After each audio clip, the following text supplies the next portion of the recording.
اللہ کے بارے میں ہمیشہ اچھا گمان کرتے ہوئے یہ مت سوچیں اللہ مجھے پسند نہیں کرتا، اللہ مجھ سے نعوذ باللہ نفرت کرتا ہے، میرے تو بہت گناہ ہیں، پتہ نہیں اللہ تعالیٰ میری دعا سنے گا بھی کہ نہیں سنے گا۔ یہ سب شیطانی وسوسے ہیں۔ اللہ نے جواب دے دیے قرآن میں، سارے جواب دے دیے کہ اللہ تو اس کی بھی دعا سنتا ہے جو بھول چوک میں اللہ کو پکار لیتا ہے، اللہ اس کا بھی رپلائی کرتا ہے۔ اوکے، تو اس لیے ول پاور۔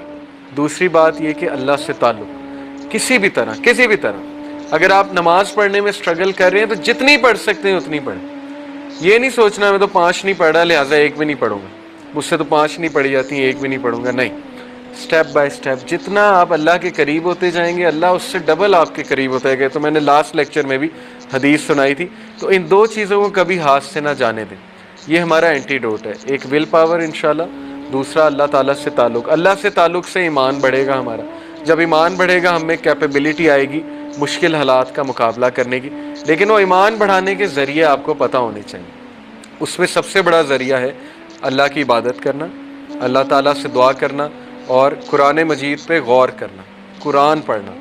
تو قرآن کی کچھ آیات میں آپ کے سامنے رکھتا ہوں۔ سب سے پہلے سورہ یونس میں اللہ کہتے ہیں یا ایھا الناس قد جاءتکم موعظۃ من ربکم، او مین کائنڈ، اے انسانوں تمہارے رب کی طرف سے موعظہ، واعظ کرنے والی چیز تمہارے تک آئی ہے، نصیحت کرتی ہے یہ کتاب، انسٹرکشن ہے تمہارے رب کی طرف سے۔ وَشِفَاءٌ لِمَا فِی الصُّدُورِ، اور اس میں شفا ہے، اس میں ہیلنگ ہے فار دی ہارٹس، جو ہمارے ہارٹس ہیں، جو قلب ہے اس کے لیے اس میں شفا ہے۔ وَہُدًى وَرَحْمَةٌ، ہدایت ہے، رحمت ہے، لِلْمُؤْمِنِينَ، مومنین کے لیے۔ مومنین کون ہوتے ہیں؟ ایمان والے۔ ایمان کیا چیز ہوتا ہے؟ ایمان کے 3 تقاضے ہیں، کوئی بتا سکتا ہے؟ ایمان والا کون ہوتا ہے؟ ایمان کے 3 تقاضے کیا تقاضے ہیں ایمان کے؟ ایک بندے میں 3 تقاضے ہوں گے تو وہ ایمان والا ہوگا۔ میں ایک ہنٹ دے دیتا ہوں، اٹرنس آف دا ٹنگ۔ سب سے پہلے ایمان کی شرط ہے کہ زبان سے اقرار کرنا، آمنت باللہ و رسولہ، آمنت باللہ و ملائکتہ و کتبہ، میں ایمان لاتا ہوں۔ دوسری شرط utterance of the tongue, affirmation in the heart, heart میں کنفرمیشن، یہ نہیں بس ٹنگ سے اٹر ہو رہا ہے، کنفرم بھی ہے۔ جیسے مثال کے طور پہ میں کہوں میں پاکستانی لاء مانتا ہوں لیکن میں ریڈ اشارے پہ کھڑا نہیں ہوتا، جب پولیس نہیں ہے ادھر ادھر میں بھاگ جاتا ہوں، کیونکہ افرمیشن نہیں ہے نا، ہارٹ میں نہیں میں نے کنفرم کیا۔ میں کہتا ہوں جب تک پولیس کھڑا ہے میں ریڈ اشارہ فالو کروں گا، جب موقع ملے گا نکل جاؤں گا۔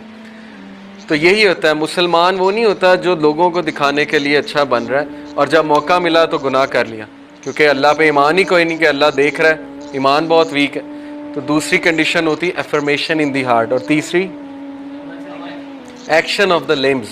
یہ 3 چیزیں ہم عقیدے میں پڑھتے ہیں، ایمان کا جب چیپٹر آتا ہے، عقیدہ پورا ایک سبجیکٹ ہے۔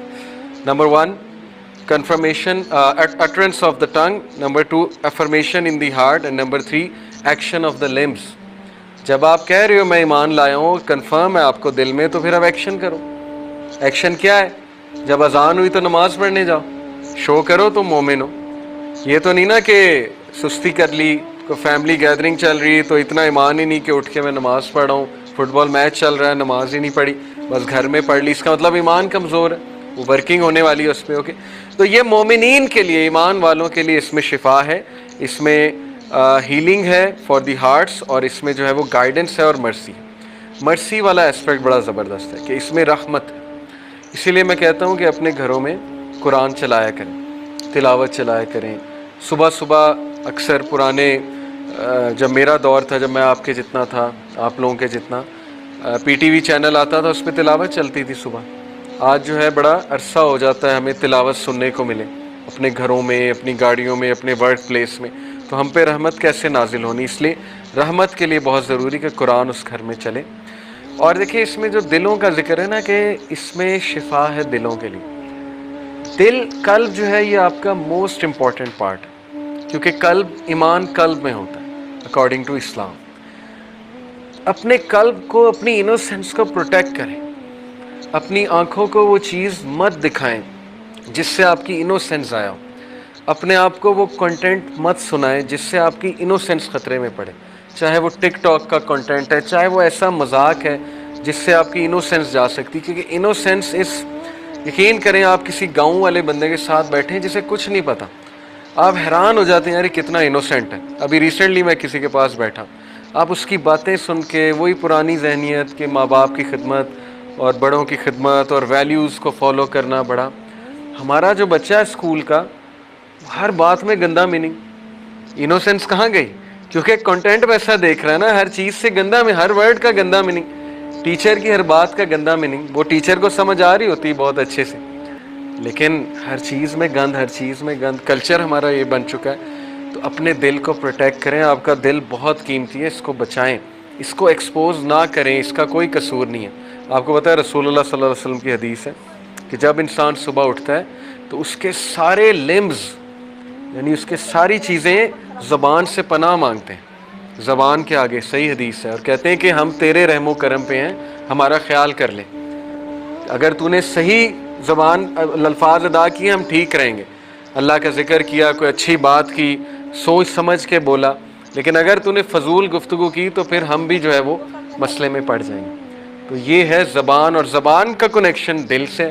ابن قیم نے کہا کہ اگر تم نے کسی کے دل کی حالت دیکھنی ہے تو اس کی زبان دیکھ لو, اس کی زبان تمہیں بتا دے گی اس کے دل پہ کیا چل رہا ہے. اگر وہ کڑوی زبان ہے اس کا مطلب بیچارہ بڑے پرابلم میں, اس کا مطلب اس کے دل کی بڑی ورکنگ. اگر وہ شکر گزاری والی زبان ہے, اگر وہ بڑی پازیٹیو ٹاک کرتا ہے, اگر وہ غصہ برداشت کر جاتا ہے, گھر والوں کے ساتھ اچھا ہے, رویہ اچھا ہے, زبان بہت اچھی, اس کا مطلب دل اچھا ہے, قلب اچھا ہے. تو ہم اپنی زبان ایک بار دیکھ لیں.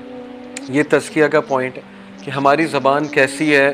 ہم کہیں ایسا تو نہیں, باہر بہت اچھے ہیں, ماں باپ کے ساتھ ہماری زبان بہت چلتی ہے اور بہن بھائیوں کے آگے بہت چلتی ہے یا بیوی کے آگے بہت چلتی ہے, تو یہ اس کا مطلب دل پہ پھر کام ہونے والا ہے, ظاہر ہے. تو اس لیے اپنے دل کو پروٹیکٹ کریں. پروفٹ صلی اللہ علیہ وسلم نے کہا بیویئر, صحیح بخاری کی حدیث ہے, بیویئر, خبردار, there is a piece of flesh in the body, تمہارے جسموں میں ایک لوتھڑا ہے, if it becomes good and reform the whole body becomes good, اگر یہ ریفارم ہو جائے گا تمام باڈی ریفارم ہے.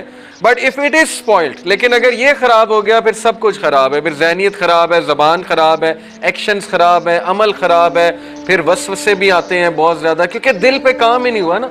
پھر وہ بندہ پھنس جاتا ہے, ڈپریسڈ رہنا, ڈی موٹیویٹڈ رہنا, وسوسوں کا آنا, سمجھ نہیں آ رہی ہوتی میں کیا کروں, کیسے نکلوں, وغیرہ وغیرہ, کیونکہ دل پہ کام نہیں کیا. اس لیے وہ کون سا پارٹ ہے, دیٹ از دی ہارٹ, وہ ہے تمہارا قلب. اس لیے اپنے قلب پہ رحم کرو, اپنے قلب پہ ورکنگ کرو. قلب پہ ورکنگ کرنے کے لیے میں آپ کو ایک پریکٹیکل ٹپ دیتا ہوں. پہلی تو بات, نمازیں 5 قائم کرنے کی کوشش کریں انشاءاللہ. ہر نماز کے بعد 20 بار استغفار, 100 بار استغفار دن میں کریں, لیکن بہت فوکسڈ سوچ کے, اللہ کو سامنے لا کے, اپنے گناہوں کو سامنے لا کے تزکیہ کریں. 20 بار استغفار, استغفر اللہ توب الیہ, استغفر اللہ توب الیہ, 20 بار ہر نماز کے بعد پڑھیں, اور دن میں 100 بار پڑھیں.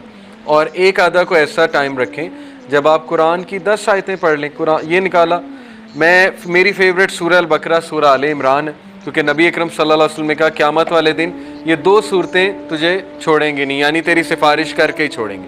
یہ 2 صورتیں یہ آئیں گی اللہ کے سامنے اور کہیں گی یہ تو میری تلاوت کرتا تھا بہت زیادہ. تو سورہ البقرہ, سورہ آل عمران میری بھی فیوریٹ ہے.